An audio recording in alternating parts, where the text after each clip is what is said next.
और दोस्तों हमारे YouTube channel free online class में आप सभी छात्रों का स्वागत है। तो आज के इस वीडियो में हम लेकर आ चुके हैं आपके लिए कक्षा 12वीं के लिए पार्ट 1 से पार्ट 5 तक के वेरी मोस्ट आईएमपी विकल्प जो कि आपकी परीक्षा में ज़्यादातर पूछे जाते हैं और जिनकी ज़्यादातर आने की संभावना रहती है। तो आज हम इसमें इकाई फर्स्ट लेसन ठोस अवस्था का इसमें फुल सभी विकल्प बताने वाले हैं जो आपको काफ़ी इम्पोर्टेंट है आपकी वार्षिक परीक्षा, अर्धवार्षिक, प्री बोर्ड और तिमाही इन सभी कक्षाओं के लिए, सभी परीक्षाओं के लिए उपलब्ध करवाने वाला हूं। तो वीडियो पर एंड तक बने रहिए और जिन जिन छात्रों ने चैनल को सब्सक्राइब नहीं किया तो जल्दी से कर लीजिए।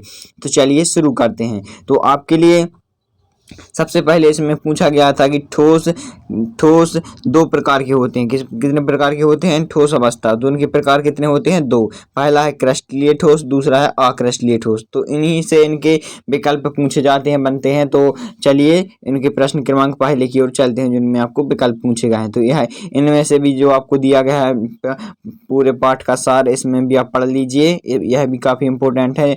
जिनमें से यूनिट सेल, घनी यूनिट सेल के प्रकार यह पूछे जाते हैं ज़्यादातर, और यूनिट सेल के घनत्व का सूत्र यह वेरी मोस्ट आईएमपी है। त्रिज्यानुपात का नियम यह भी ज़्यादातर पूछा जाता है। तो इस तरीके से आपको जैसे क्रिस्टल जालक की परिभाषा, जालक बिंदु की परिभाषा, वेव वृष जालक कितने प्रकार के होते हैं, इन सभी को आपको पढ़ लेना है काफ़ी अच्छे तरीके से, तभी आप पेपर में ज़्यादा से ज़्यादा अंक प्राप्त कर सकेंगे। और यह हो चुका है कि चतुष्फल की रिक्तिका के लिए त्रिज्यानुपात कितना होता है, तो यह भी आपको बताना पड़ेगा। तो इन सभी को आप कंप्लीट कर लीजिए। तो चलिए प्रश्न क्रमांक पहला है दिया गया है, सही विकल्प चुनकर लिखिए। तो पहला प्रश्न है आपका, फ्रेंकल दोष के कारण अनेक ठोसों का बढ़ता है। क्या बढ़ता है? ठोसों का घनत्व क्या होता है? तो परिवर्तित नहीं होता है। तो इसका सी वाला आंसर आपका करेक्ट हो जाएगा। अब दूसरा दिया गया है कि CaCl में प्रत्येक क्लोरीन कितने CS से संकुलित होता है। तो कितने आपको टिक लगा हुआ है? 8 से। और दूसरा अब तीसरा आ चुका है, फ्रेंकल दोष प्रदर्शित नहीं करता है। तो फ्रेंकल दोष प्रदर्शित कौन नहीं करता? KBr।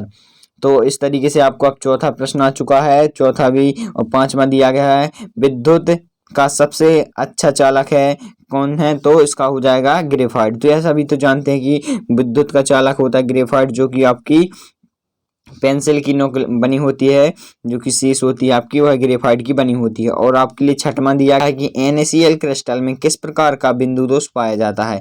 तो यह सभी जानते हैं कि NaCl क्रिस्टल में शॉर्ट की दोष पाया जाता है। तो इसमें आपको शॉर्ट की दोष यहाँ पर लिख देना है, शॉर्ट की दोष। अब है आपका आ चुका है अगला, जो कि 8वां, कि हीरा एक है। तो हीरा क्या है? एक सहसंयोजक क्रिस्टल है। तो इन सभी की परिभाषाएं आपसे पूछी जा सकती हैं। एक नंबर में सहसंयोजक ठोस की, अनेक ठोस की। तो इनको आपको काफ़ी अच्छे से कंप्लीट करवाऊंगा मैं। तो वीडियो पर एंड तक बने रहिए और जल्दी से चैनल को कर लीजिए सब्सक्राइब, क्योंकि हमारे यहाँ इस यूट्यूब चैनल पर सभी कक्षाओं की फुल अच्छे तरीके से तैयारी करवाई जाएगी। तो चलिए अब चलते हैं आपके लिए 10वें प्रश्न की ओर। तो किस यौगिक में 8:8 समन्वय अंक है? तो इसका आंसर हो जाएगा CaCl। तो सी नंबर का आपका आंसर करेक्ट हो जाएगा।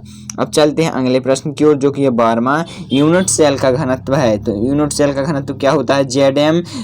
Zm/A∗N। तो ये आपका 12वां प्रश्न कंप्लीट हो चुका है।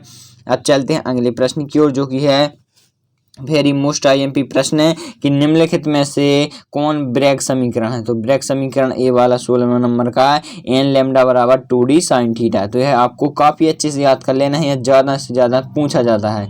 और आपसे पूछा गया 19वां प्रश्न, FeCONi किस प्रकार के चुंबकीय पदार्थ हैं? तो यह किस प्रकार के चुंबकीय पदार्थ हैं? लोह चुंबकीय। तो इन सभी को आपको पढ़ते जाना है। और आप अगला है 20वां प्रश्न, फ्रेंकल दोष का सही उदाहरण क्या है? तो इसका आंसर हो जाएगा AgCl। अब चलते हैं अगले प्रश्न की ओर। तो अगला प्रश्न आ चुका है आपका 25वां, क्रिस्टल में विद्युत चालकता उत्पन्न करने हेतु अशुद्धि मिलाने की क्रिया क्या कहलाती है? तो क्या कहलाती है? डोपिंग कहलाती है। तो इसको आपको लिख लेना है। अब चलते हैं अगले प्रश्न की ओर। तो अगला प्रश्न आपके लिए आ चुका है कि समचतुष्फल की सममिति की त्रिज्यानुपात की सीमा कितनी होती है? तो इसका हो जाएगा डी वाला आंसर करेक्ट। तो इसको आपको लिख लेना है 0.2 2.5। और आपके लिए अब दिया गया 29वां प्रश्न कि क्रिस्टल जालक में कम में से एक धनायन एवं एक ऋणायन अनुपस्थित होने पर उत्पन्न दोष को क्या कहते हैं? दोष को क्या कहते हैं? शॉर्टकी दोष कहते हैं। इसका पहला आंसर आपका करेक्ट हो जाएगा। तो चलिए इन सभी को आपको कंप्लीट करते जाना है। तो अब आ चुका है आपका 30वां प्रश्न कि CaCl में यदि CS+ की कोऑर्डिनेशन संख्या 8 है तो क्लोरीन माइनस आयन की कोऑर्डिनेशन संख्या क्या होगी? तो इसके भी 8 होगी। तो इसको आप 30वें को भी आपको कंप्लीट कर लेना है। अब आ चुके हैं हम प्रश्न क्रमांक अब पार्ट 2 विलयन का विकल्प लेकर आ चुके हैं। तो चलिए इसके भी आपको कंप्लीट करवाते हैं, जो कि मोस्ट IMP है। हम केवल हमको उन्हीं को आपको तैयार करवा रहे हैं। तो इसका दूसरा वेरी मोस्ट IMP प्रश्न है, जो कि ज़्यादातर पूछा जाता है कि समान परासरण दाब वाले विलयन क्या कहलाते हैं? तो क्या कहलाते हैं? समपरासरी विलयन। अब आपके लिए दूसरा हो चुका है। अब चलते हैं आपके लिए 7वां कि जब रक्त कोशिका एक से अधिक परासरण करने वाले विलयन में रखी जाती हैं तो क्या होती हैं? तो इसका हो जाएगा आ वाला नंबर बेस सिकुड़ जाती हैं। तो आपको यह लिख देना है। अब आपसे पूछा गया है अगला, तो इसमें से आपका है 12वां, काफ़ी इंपोर्टेंट कि अर्धपारगम झिल्ली रासायनिक रूप से क्या होती है? तो कॉपर फेरोसाइनाइड। तो आपका हो जाएगा 12वीं का पहला आंसर करेक्ट हो जाएगा। अब 13वां प्रश्न है कि निम्न में से कौन सा अणुसंख्यक गुणधर्म है? तो इसका हो जाएगा सी वाला आंसर परासरण दाब। तो इन सभी को आपको कंप्लीट करते जाना है। अब आ चुका है आपका 15वां प्रश्न कि 15वां प्रश्न आपके लिए मोलल विलयन में विलेय पदार्थ का 1 मोल घुल जाता है कितने ग्राम में? तो 1000 ग्राम विलायक में। अब आपका आ चुका है 16वां प्रश्न कि 16वां प्रश्न यदि विलयन का क्वथनांक T1 और विलायक का क्वथनांक T2 है तो क्वथनांक में उन्नयन होगा। तो क्वथनांक में उन्नयन क्या हो जाएगा? T1 minus T2। तो यह आपका हो जाएगा 16वीं का आंसर। अब है आपका 17वां की अणुसंख्यक गुणधर्म है तो क्या है? परासरण दाब। तो इन सभी को आपको कंप्लीट करते जाना है। अब आ चुका है आपका प्रश्न क्रमांक 19 एक आदर्श विलयन वह है जो क्या है? जो राउल्ट के नियम का पालन करता है। तो आपका डी वाला आंसर इसका करेक्ट हो जाएगा। तो इन सभी को आपको कंप्लीट करते जाना है। तो चलिए अब चलते हैं 24वें प्रश्न की ओर। तो 24वां प्रश्न है कि शुद्ध जल की मोलरता क्या होती है? तो इसकी होती है 55.56। तो इस तरीके से आप लिख सकते हैं। अब चलते हैं आपके अगले प्रश्न की ओर। तो अगला प्रश्न आ चुका है आपका 25वां प्रश्न कि निम्न में से कौन सा अणुसंख्यक गुणधर्म नहीं है? तो क्या? वाष्प दाब में अमनमन। आपका बी वाला आंसर करेक्ट हो जाएगा। अब है आपका 26वां कि परासरण दाब ज्ञात करने का सूत्र क्या है? तो पाई बराबर NH NRT बटे भी। तो यह हो जाएगा आपका आंसर करेक्ट। अब चलते हैं अगले प्रश्न की ओर। तो अगला प्रश्न आपके लिए आने वाला है, यह रहा। तो हम लेकर आ चुके हैं पार्ट 3 से आपका विद्युत रसायन से। तो इनकी आपको इसका पहला प्रश्न तीसरा प्रश्न दिया गया कि मोलर चालकता लैम्डा m बराबर है तो कितने के बराबर है? आपका बी वाला आंसर इसमें करेक्ट हो जाएगा। अब है आपका चौथा प्रश्न जो कि वेरी मोस्ट IMP विकल्प है आपका कि सेल स्थिरांक है। सेल स्थिरांक का सूत्र होता है आपके लिए L बराबर A यानी कि लंबाई बटे क्षेत्रफल।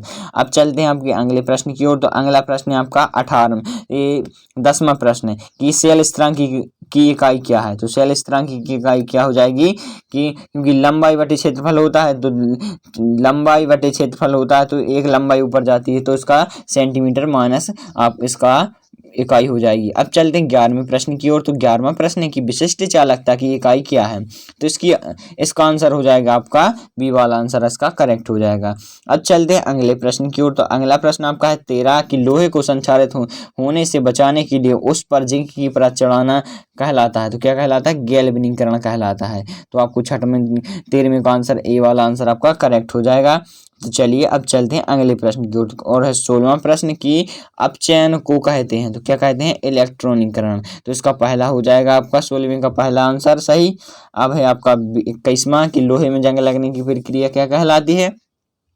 तो इसको तो आप सभी जानते हैं कि लोहे में जंग लगने की प्रक्रिया क्या कहलाती है? संक्षारण कहलाती है। अब है आपका अगला प्रश्न जो कि है 22वां कि हाइड्रोजन इलेक्ट्रोड में मानक विभव का मान होगा तो क्या होगा? 0 होगा। तो आपका इसमें सी वाला आंसर इसका करेक्ट हो जाएगा। तो चलिए अब चलते हैं अगले प्रश्न की ओर। तो इसका आ चुका है आपके लिए सही विकल्प चुनकर लिखिए। तो अधिकांश अभिक्रियाएं ताप किनके मध्य होता है? तो किसके मध्य होता है?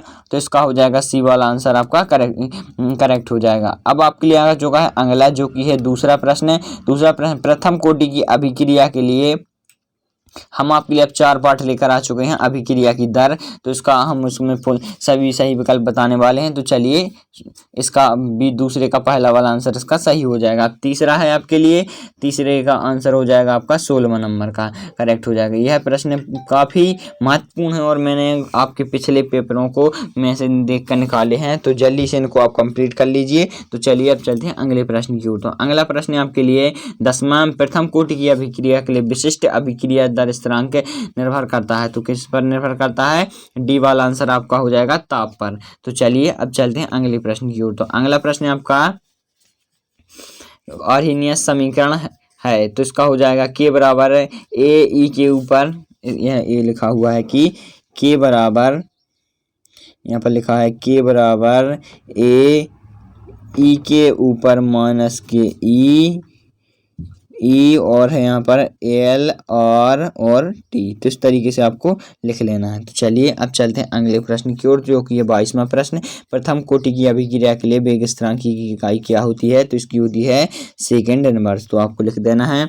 और आपके लिए अगला प्रश्न जो कि 24 और 25 दिए गए हैं कि रासायनिक अभिक्रिया की दर निर्भर करती है, तो किस पर निर्भर करती है? सक्रिय द्रव्यमान पर। तो यह आपको लिख लेना है। और आपका 25वां प्रश्न है कि द्रव अनुपाती क्रिया के नियम का प्रतिपादन किसने किया? तो यह भी आपको लिखना है। इसका हो जाएगा बी वाला आंसर गोल्डबर्ग और बागी ने। तो इन सभी को आपको कंप्लीट कर लेना है। हम मिलते हैं इसकी नेक्स्ट वीडियो में, तब तक के लिए thank you for watching. Bye.